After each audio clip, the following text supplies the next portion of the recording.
Okay okay okay okay okay. तो thank you Shekhawat sir जी, आपने मुझे इनवाइट करने का मौका दिया कि मैं अपने ग्रेट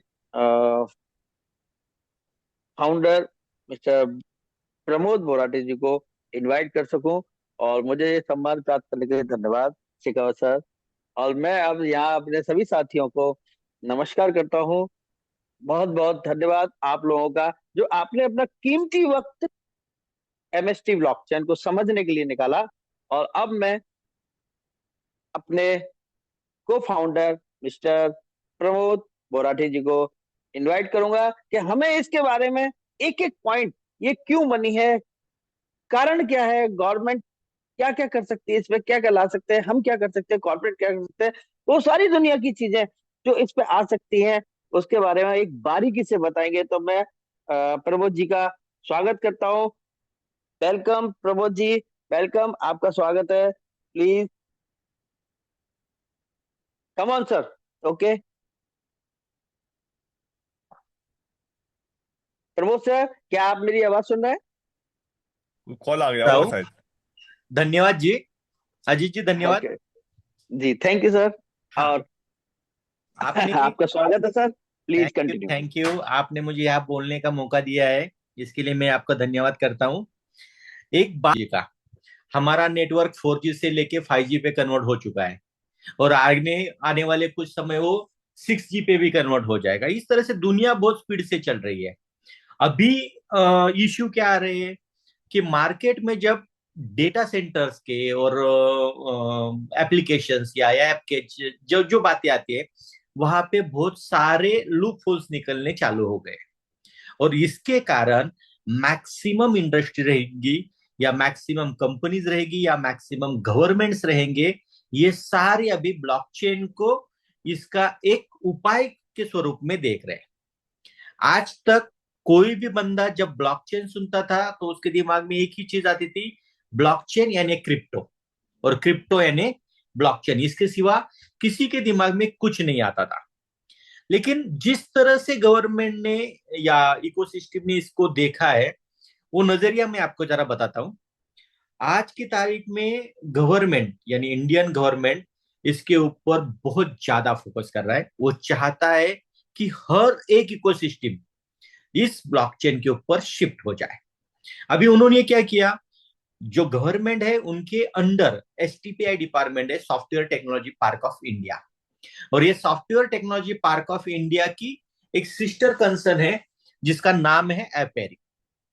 ये क्या करती है एपेरी, ये ब्लॉकचेन को बढ़ावा देती है। ब्लॉकचेन के ऊपर एप्लीकेशंस आए, नए नए स्टार्टअप्स आ जाए, अपने स्टार्टअप खोले, और कुछ ना कुछ लोगों को, दुनिया को जो इजीएस्ट वे में इस सिस्टम को बना सके, ऐसे स्टार्टअप बन जाए। तो पिछले कुछ महीनों से, यानी लगभग 5-6 महीनों से हम इस चीज के ऊपर उनके साथ बातचीत कर रहे थे, कुछ हमने ड्राफ्टिंग्स किए थे, और उसके बाद उन्होंने हमें एक परवानगी दे दी कि आप एक सिस्टम डेवलप करो कि जो गेमिंग इंडस्ट्री को स्मूथली बनाए, पारदर्शक बनाए, और गवर्नमेंट को इससे जो टैक्सेशन मिलने चाहिए उसमें पारदर्शिता है, और जो प्लेयर्स खेल रहे हैं उनको भी एकदम पारदर्शिता के स्वरूप से ये गेम आगे जाती जाए। तो पहला तो हमारा कंपनी स्थापित करने का उद्देश्य है गेमिंग को एक सरल लेवल में लाना। दूसरी बात, अगर गेमिंग के प्रोटोकॉल ही बनाने हैं, तो फिर हमने एपेरिस से बात की और उनसे बातचीत की कि हमें रजिस्ट्रेशन में ब्लॉकचेन बनाने की भी परमिशन दी जाए। क्यों? तो अगर हम इंजन ही बना सके, तो ये इंजन के दौर से हम ढेर सारे एप्लीकेशन इसके ऊपर ला सकते हैं, ढेर सारे स्मार्ट कॉन्ट्रैक्ट इसके ऊपर ला सकते हैं। और अभी जो एजुकेशन इंडस्ट्री में ब्लॉकचेन का कोर्स आया है, वहां जो बच्चे पढ़ रहे हैं, उनको एक नई दिशा देके उनको हम हमारी ब्लॉकचेन के ऊपर फ्री ऑफ कॉस्ट पेस उपलब्ध करके देके वहां पे नए नए एप्लीकेशन डेवलप कर सकते हैं। और उसके बाद वो परमिशन हमने ली, और आज के दौर में हमने एमएसटी ब्लॉकचेन से शुरुआत की। आज की तारीख में देखा जाए तो एमएसटी ब्लॉकचेन लाइव है। अभी ये ब्लॉकचेन कैसी है? तो ये ब्लॉकचेन लेयर 1 ब्लॉकचेन है। लेयर 1 का मतलब ही है कि आपके सारे एप्स, आपके सारे एपीआई, आपके सारे सर्च इंजिन सारे आपके खुद के हैं, नेटवर्क आपका खुद का है। और ये जो नंबर 1 कोडिंग है दुनिया का इथेरियम, उस बेस के ऊपर ये बनी हुई है। अभी लेयर 1 होने के कारण क्या है कि ब्लॉकचेन के ऊपर आज तक जो चलती आ रही थी वो सारी चीजें यहाँ पे चलने वाली है। जैसे कि स्मार्ट कॉन्ट्रैक्ट डेवलप होंगे, एनएफटी डेवलपमेंट होगी, गेमिंग प्लेटफॉर्म्स डेवलपमेंट होंगे, एप्लीकेशंस डेवलपमेंट होंगे, अलग अलग टूल्स डेवलप होंगे। और इसके साथ ही जो ट्रेडिशनल वे में सिस्टम चलती है, जैसे ईआरपी सिस्टम चलती है, या अदर जैसे कि हम बोल सकते हैं मेडिकल फील्ड की सिस्टम चलती है, या कोई भी एक ऐप ले लो, या डिफेंस की सिस्टम्स ले लो, या किसी एग्रीकल्चर की सिस्टम्स ले लो, ये सारे सिस्टम हम यहाँ पे ला सकते हैं। और इसे हमें सपोर्ट कौन करेगा? तो इसे हम गवर्नमेंट को एक एक ड्राफ्ट हम खुद भी प्रोवाइड करेंगे, और जो भी लोग इसको इच्छुक है कि इस तरह से टेक्नोलॉजी को एक्सेप्ट करके अपना कुछ प्रोडक्ट बनाना चाहते, उनको भी हम सपोर्ट करेंगे। तो इससे क्या हुआ, अलग अलग सेगमेंट ब्लॉकचेन पे आती जाएंगे और ब्लॉकचेन एक प्रॉपर वे से काम करेगी। दूसरी बात, हमारा ब्लॉकचेन निर्माण का सबसे बड़ा उद्देश्य क्या है कि इस ब्लॉकचेन को इजीएस्ट वे में कैसे प्रेजेंट किया जाए।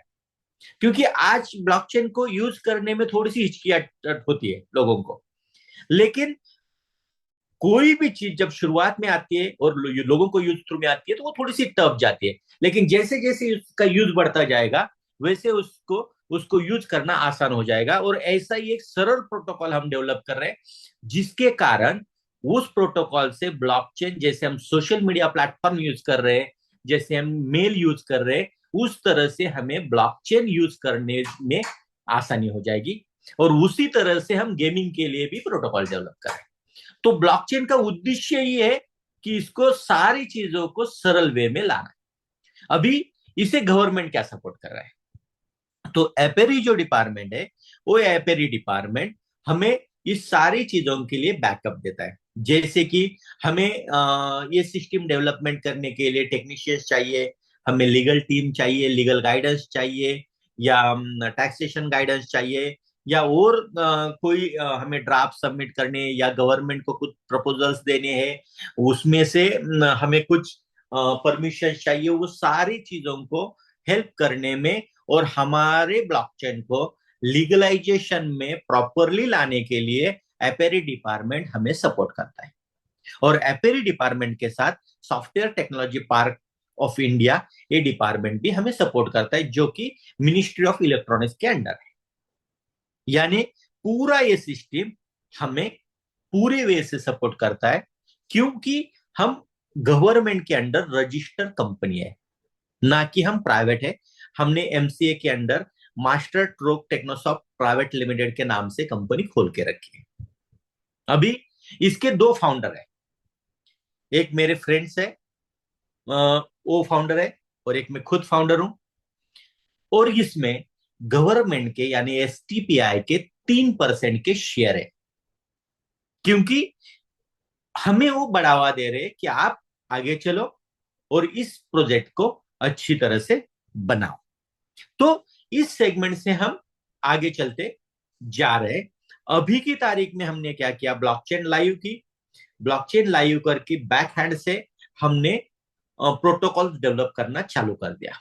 लेकिन कोई भी ब्लॉकचेन अगर स्मूथली चालू होनी चाहिए तो उसके ऊपर ढेर सारी यूजर्स आने चाहिए और उसका वैलिडेशन प्रॉपर होना चाहिए।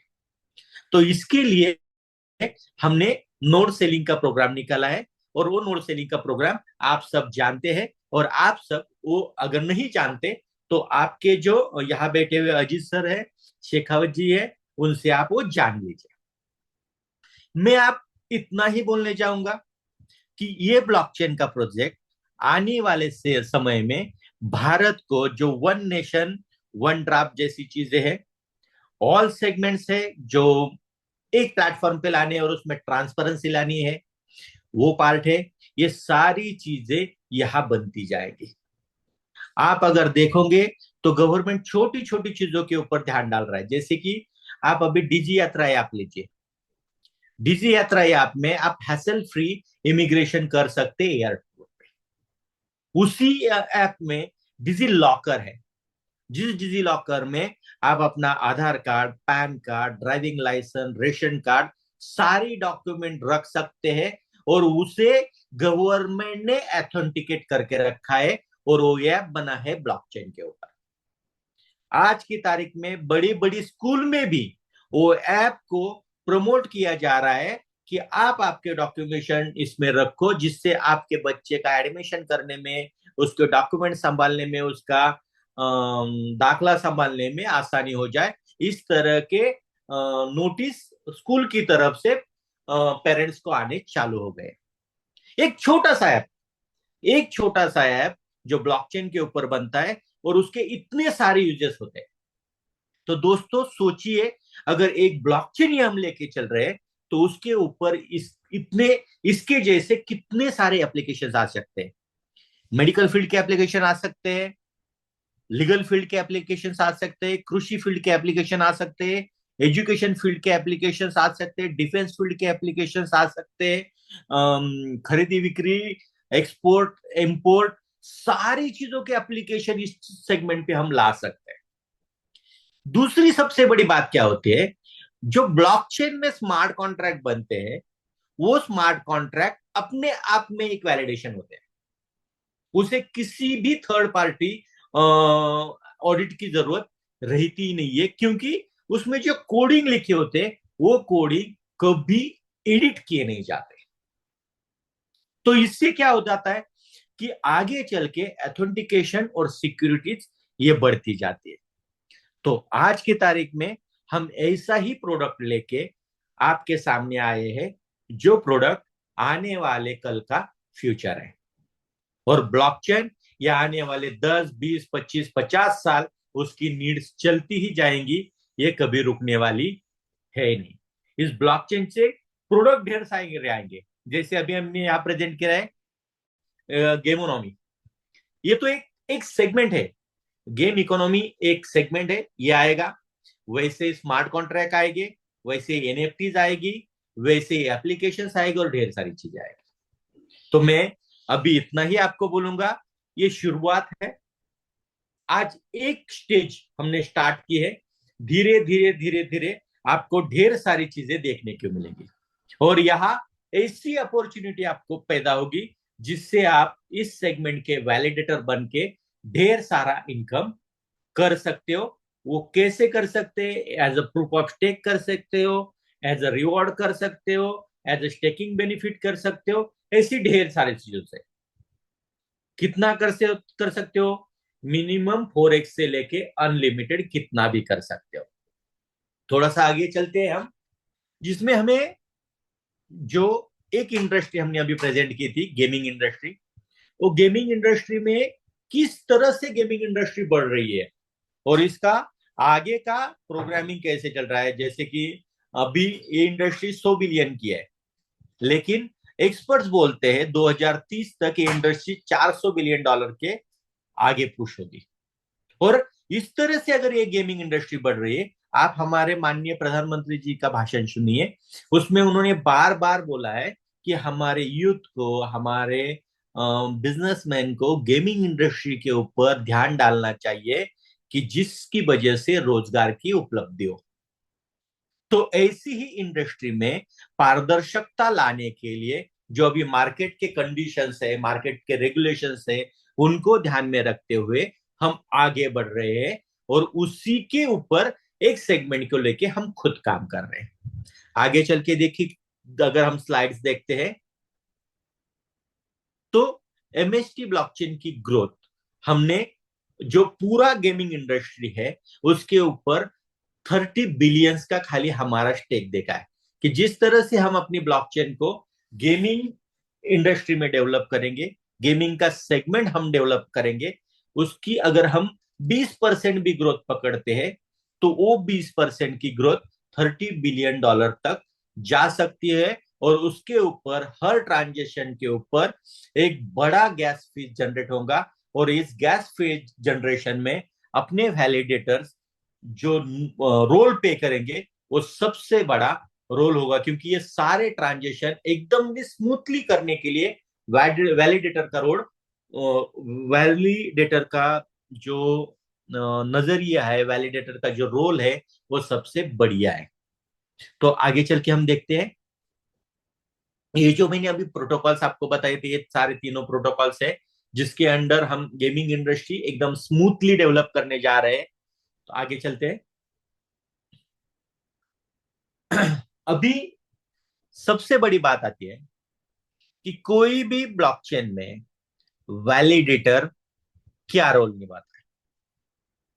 तो वैलिडेटर का सबसे बड़ा रोल होता है इस ब्लॉकचेन के ऊपर होने वाले जो भी ट्रांजेक्शन है उसको वेरीफाई करना।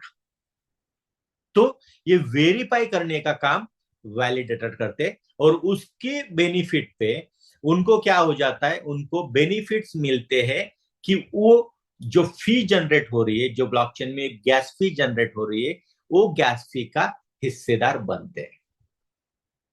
दूसरी सबसे बड़ी बात कि ब्लॉकचेन वैलिडेटर को मेन बेनिफिट क्या मिलता है और आगे जाके क्या बेनिफिट मिलता है।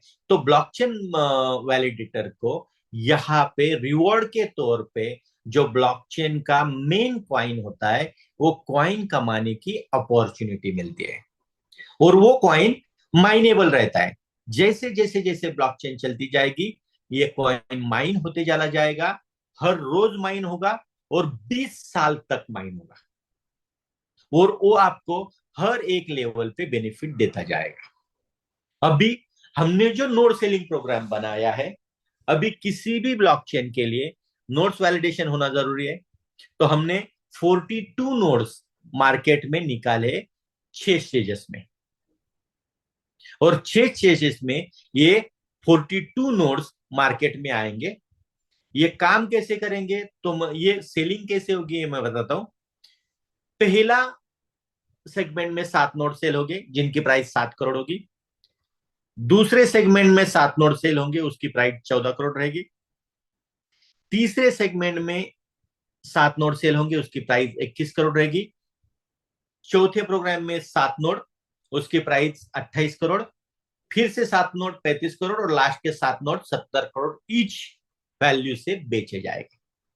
और अभी हम इस रिवॉर्ड का कैलकुलेशन देखते हैं कि अगर कोई बंदा 7 करोड़ रुपए का एक नोड हमसे परचेस करता है तो उसे क्या बेनिफिट हो सकता है।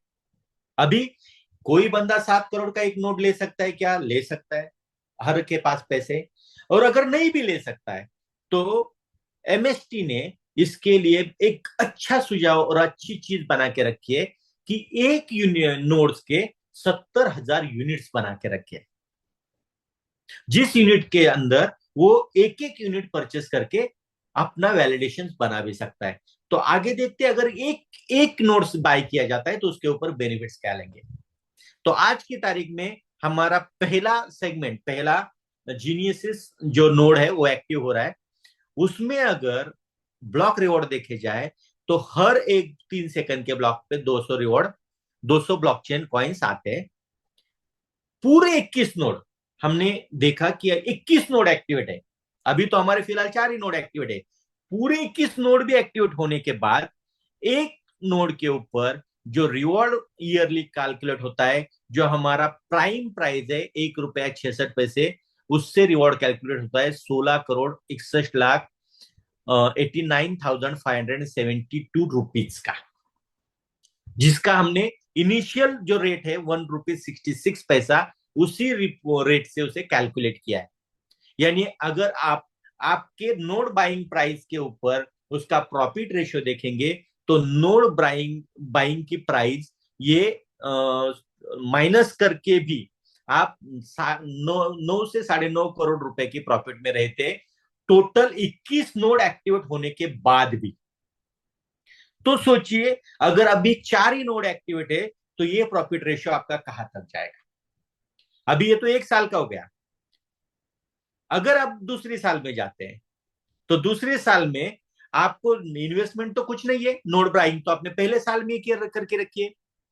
दूसरे साल में आपको कॉइन्स का रिवॉर्ड तो बाय डिफॉल्ट आ रहा है, उसमें आपको कुछ भी जेब से पे नहीं करना है, खाली रिवॉर्ड लेते बैठना है।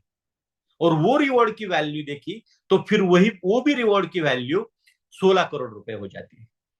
तो पहले और दूसरे साल का रिवॉर्ड का कैलकुलेशन हम देखेंगे तो बाइंग प्राइस छोड़ के 26 करोड़ रुपए तक के रिवॉर्ड अभी जो प्राइस हमने डिक्लेयर की है उस प्राइस के हिसाब से आप कमा सकते हैं। तो ये कैलकुलेशन है, इस चीज की तरफ से सारी चीजें आगे आगे पुश होती जाएगी। तो अभी हम थोड़ा सा आगे जाते हैं। जैसे हमने 70,000 यूनिट्स दिखाए, एक यूनिट की प्राइस आज की डेट में 108 रुपए 9 पैसे है, और ये हर यूनिट बेचे जाने पर 4048 पैसे से बढ़ती जाएगी। एक ध्यान में यहां रखने वाली बात है कि कोई भी फ्रैक्शन जो आज की तारीख में आज जिस रेट पे आप बाय कर रहे हो वो फ्रैक्शन आपको कल उस रेट में मिलेगा नहीं। यानी जितनी जल्दी आप करेंगे उतने कम पैसे में आपको वो फ्रैक्शन लेने में आसानी हो जाएंगी। आगे चलते हैं। तो बाकी ये नोड्स वैलिडेशन में आना यानी इस ब्लॉकचेन का मालिक बनना। दोस्तों, ब्लॉकचेन का सबसे बड़ा इनकम है इसका फी जनरेशन, और इसी फी जनरेशन में आपको आके पार्टिसिपेट करने का मौका मिल रहा है इस नोड वैलिडेशन की वजह से। तो आप आ जाइए, नोड वैलिडेशन प्रोग्राम में शामिल हो जाइए। जो भी आपकी ताकत है, जो भी आपकी होल्डिंग कैपेसिटी है, उस तरह से ही इस सेगमेंट में शामिल हो जाइए, और इस सेगमेंट में शामिल होके आप इसको आगे पुश करते जाइए। अभी आप हमारी वेबसाइट देख रहे हो, मैं यहाँ विजन में जाऊंगा। आप जरा विजन पे क्लिक कर दीजिए। थोड़ा सा नीचे चलते हैं, आइए पूरा डाउन में व्हाइट पेपर पे जाइए। हाँ, ये एमएसटी ब्लॉकचेन का व्हाइट पेपर है। इस व्हाइट पेपर में सारी चीजें लिखी हुई है कि ये जो ब्लॉकचेन चलने वाली है वो किस तरह से चलने वाली है। जैसे मैंने अभी बताया, थोड़ा सा ऊपर लीजिए। जैसे मैंने अभी बताया कि एपेरी जो software technology park of India का एक भाग है, वो एपेरी, एसटीपीआई और मिनिस्ट्री ऑफ इलेक्ट्रॉनिक्स के under software technology park of India, इनके साथ हम इंक्यूबेटेड है। और ये हमने साफ साफ अपने व्हाइट पेपर पे लिखा हुआ है। हम कोई गलत चीज किसी भी प्लेटफॉर्म पे या किसी भी बंदे को नहीं बता रहे। जो हमने किया है, जो हमने डॉक्यूमेंटेशन किए, उसी हिसाब से हम आपको प्रेजेंटेशन दे रहे हैं।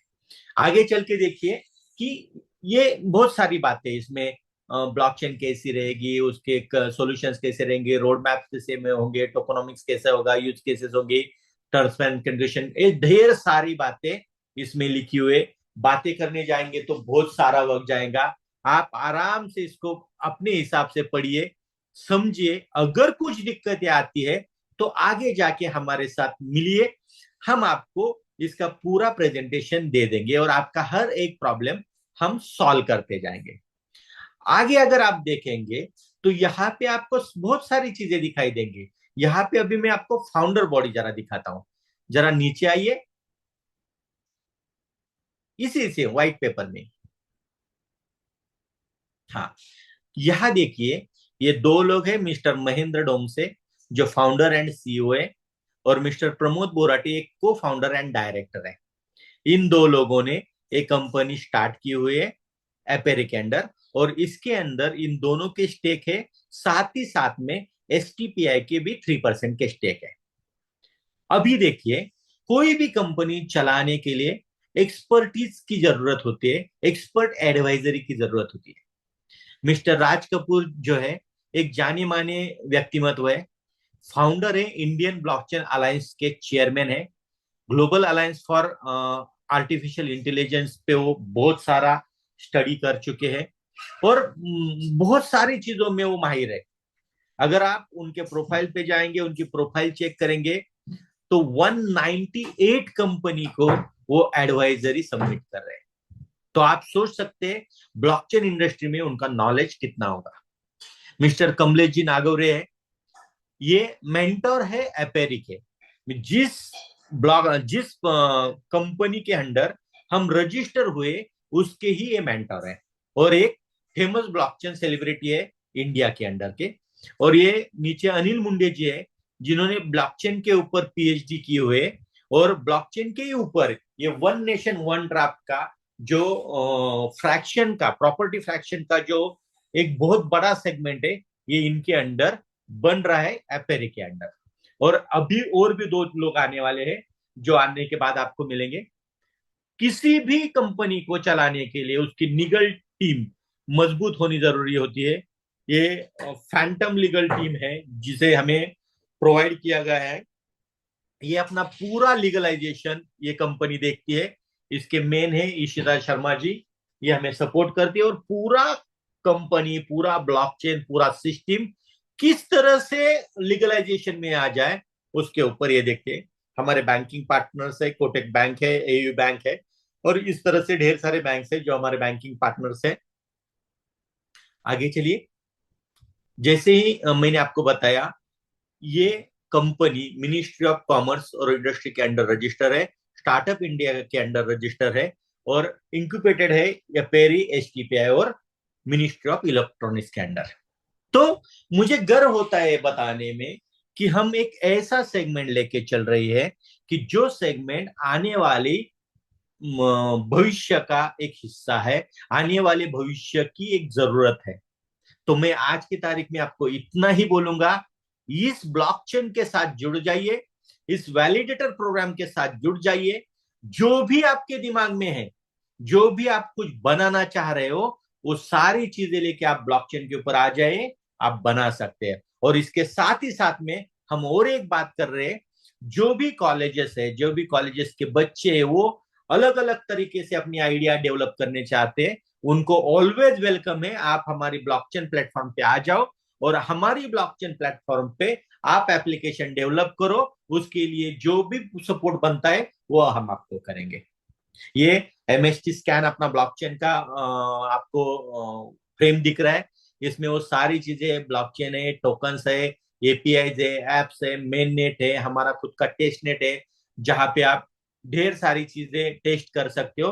और ये ब्लॉक जो वैलिड हो रहे हैं, इसका ब्लॉक वैलिडेशन है, ट्रांजेक्शन से, ये सारी चीजों आपको देखने को मिल सकती है।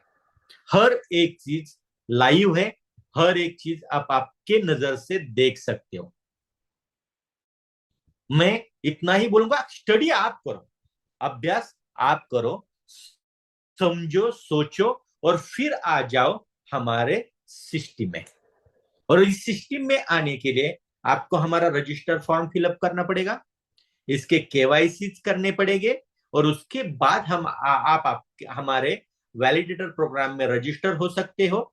और उसके बाद आप हमारे फ्रैक्शन यानी यूनिट के बाइंग कर सकते हो। और उसके बाद ये जो डिस्प्ले आपको दिख रहा है, इस डिस्प्ले के ऊपर आपको आपके सारे यूनिट्स की जानकारी मिलती रहेगी। तो मैं आपको इतना ही बताने जा रहा हूं, ये जो फ्रैक्शन ओन देख रहे हैं, ये 2 फ्रैक्शन ओन किए हैं। अगर किसी ने यहाँ पे 100 फ्रैक्शन ओन किए यानी 100 यूनिट बाय किए, तो उनको यहाँ 100 दिखेंगे। अगर किसी ने एक ही बाय किया है तो उसको एक दिखेगा। इस फ्रैक्शन के ऊपर उसने कितने कॉइन्स रिवॉर्ड्स में अर्न किए हैं, वो रिवॉर्ड उसको यहाँ पे दिखाई देंगे। टोटल अर्निंग उसका क्या हुआ है, टोटल वैलिडेशन अब तक कितने हुए ब्लॉक के, वो दिखेगा, और एवरेज ब्लॉक टाइम कितना है इस ब्लॉकचेन का। दोस्तों, मुझे बताने में खुशी होगी, इस ब्लॉकचेन का एवरेज टाइम एक ब्लॉक सेट करने का ओनली 3 सेकंड है। 3 सेकंड में एक ब्लॉक जनरेट होता है, यानी इतनी स्पीड से हम वर्क कर रहे हैं। तो ये चीजें आपके सामने है। तो इस तरह से हम आगे चलते जा रहे हैं। और एक चीज आपकी सेवा में आ रही है, MUSD हम प्रेजेंट करने जा रहे हैं। MUSD का डेवलपमेंट कंप्लीट हो चुका है। उसका यूज कैसे होगा, उसका बाइंग कैसे होगा, उसका लिक्विडिटी कैसे होल्ड किया जाएगा, ये सारी चीजें हम आने वाले सेशन में आपको बताएंगे।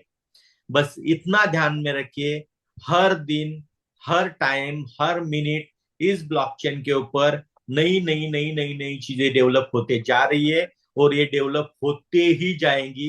ये बहुत लंबी प्रोसेस है, ये एक दिन में खत्म होने वाली नहीं है। मैं आज की तारीख में इतना ही बताऊंगा कि ये ब्लॉकचेन कल की तारीख में इंडिया का नंबर 1 ब्लॉकचेन बनेगा, ये मैं आपको गारंटी देता हूं। तो आप इस प्रोग्राम में शामिल हो जाइए, वेब3 सिस्टम में शामिल हो जाइए और वैलिडेटर बन के इस ब्लॉकचेन में अहम भूमिका निभाइए। धन्यवाद। Thank you sir, okay sir, आपकी जो ओके। जानकारी बहुत जबरदस्त रही सर। और हमें तो उम्मीद भी नहीं थी कि इतनी स्ट्रांग ब्लॉकचेन है ये, जो कि आज मालूम पड़ा है कि इसके कितने फंक्शन है, कितनी बड़ी तैयारी है। तो इस जानकारी को देने के लिए आपका बहुत बहुत धन्यवाद सर।